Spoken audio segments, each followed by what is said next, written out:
Welcome to the Everyday Charlotte podcast, where we believe education is not simply for school hours, but an everyday learning lifestyle. On this podcast, I read a variety of living educational materials, including books in the public domain you can use to supplement your learning.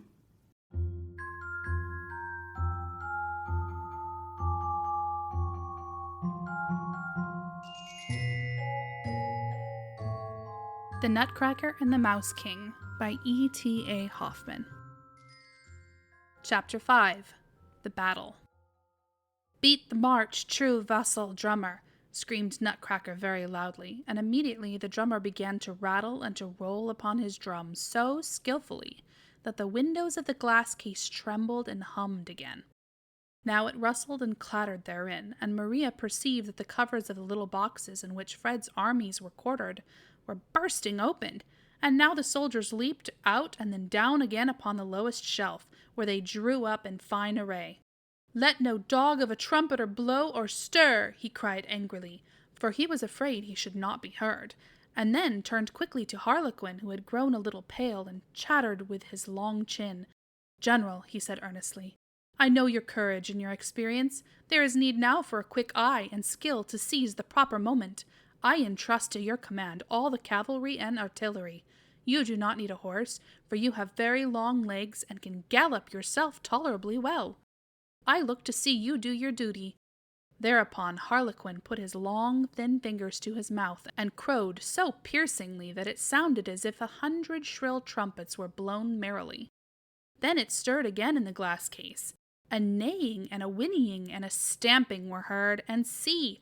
Fred's cuirassiers and dragoons, but above all his new splendid hussars, marched out and halted close by the case. Regiment after regiment now defiled before Nutcracker with flying colors and warlike music, and ranged themselves in long rows across the floor of the chamber. Before them went Fred's cannon rattling along, surrounded by the cannoneers, and soon, bomb, bomb it went, and Maria could see how the mice suffered by the fire, how the sugar plums plunged into their dark, heavy mass, covering them with white powder, and throwing them more than once into shameful disorder. But the greatest damage was done them by a heavy battery that was mounted upon Mamma's footstool, which, pum, pum, kept up a steady fire of caraway seeds against the enemy, by which a great many of them fell. The mice, notwithstanding, came nearer and nearer, and at last mastered some of the cannon, but then it went purr, purr, and Maria could scarcely see what happened for the smoke and dust. This, however, was certain, that each corps fought with the greatest animosity, and the victory was for a long time doubtful.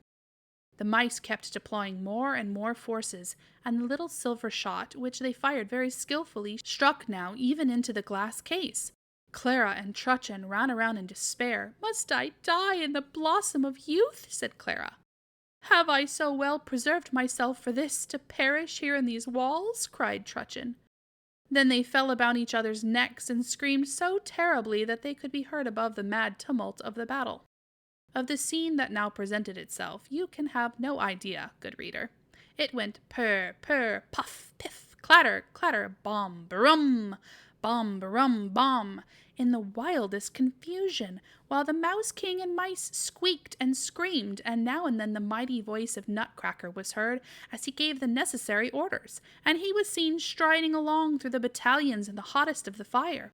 Harlequin had made some splendid charges with his cavalry, and covered himself with honor, but Fred's hussars were battered by the enemy's artillery with odious offensive balls, which made dreadful spots in their red jackets, for which reason they would not move forward. Harlequin ordered them to draw off to the left, and in the enthusiasm of command headed the movement himself, and the cuirassiers and dragoons followed. That is, they all drew off to the left, and galloped home. By this step the battery upon the footstool was exposed to great danger, and it was not long before a strong body of very ugly mice pushed on with such determined bravery that the footstool, cannons, cannoneers, and all were overthrown by their headlong charge. By this step the battery upon the footstool was exposed to great danger, and it was not long before a strong body of very ugly mice pushed on with such determined bravery that the footstool, cannons, cannoneers, and all were overthrown by their headlong charge. Nutcracker seemed a little disturbed at this, and gave orders that the right wing should make a retreating movement. You know very well, oh my military reader Frederick, that to make such a movement is almost the same thing as to run away, and you are now grieving with me at the disaster which impends over the army of Maria's darling Nutcracker. But turn your eyes from this scene and view the left wing, where all is still in good order, and where there is yet great hope, both for the general and the army. During the hottest of the fight, large masses of mice cavalry had debouched softly from under the settee, and amid loud and hideous squeaking, had thrown themselves with fury upon the left wing. But what an obstinate resistance did they meet with there, slowly as the difficult nature of the grounds required, for the edge of the glass case had to be traversed. The China figures had advanced, headed by 2 Chinese emperors, and formed themselves into a hollow square. These brave, motley but noble troops, which were composed of gardeners, Tyrolese, bonzes, friziers, merry andrews, cupids, lions, tigers, peacocks, and apes, fought with coolness, courage, and determination. By their Spartan bravery, this battalion of picked men would have wrested the victory from the foe, had not a bold major rushed madly from the enemy's ranks and bitten off the head of one of the Chinese emperors, who in falling dashed to the ground 2 bonzes and a cupid. Through this gap the enemy penetrated into the square, and in a few moments the whole battalion was torn to pieces. Their brave resistance, therefore, was of no avail to Nutcracker's army, which, once having begun to retreat, retired farther and farther, and at every step with diminished numbers, until the unfortunate Nutcracker halted with a little band close before the glass case. "Let the reserve advance, Harlequin, Scaramouche, Drummer, where are you?" Thus cried Nutcracker, in hopes of new troops which should deploy out of the glass case, and there actually came forth a few brown men and women, made of sweet-thorn, with golden faces and caps and helmets, but they fought around so awkwardly that they did not hit one of the enemy, and at last knocked the cap off their own general's head. The enemy's chasseurs, too, bit off their legs before long, so that they tumbled over and carried with them to the ground some of Nutcracker's best officers. Nutcracker, now completely surrounded by the foe, was in the greatest peril.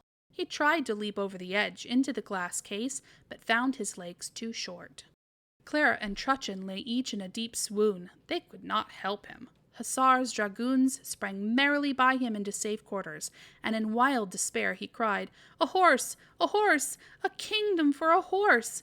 At this moment 2 of the enemy's tirailleurs seized him by his wooden mantle, and the Mouse King, squeaking from his 7 throats, leaped in triumph towards him. Maria could no longer control herself. "Oh, my poor Nutcracker!" she cried, sobbing, and without being exactly conscious of what she did, grasped her left shoe and threw it with all her strength into the thickest of the mice, straight at their king. In an instant all seemed scattered and dispersed, but Maria felt in her left arm a still sharper pain than before, and sank in a swoon to the floor. You've been listening to Everyday Charlotte. We're reading The Nutcracker and the Mouse King. Tune in next week for the next chapter.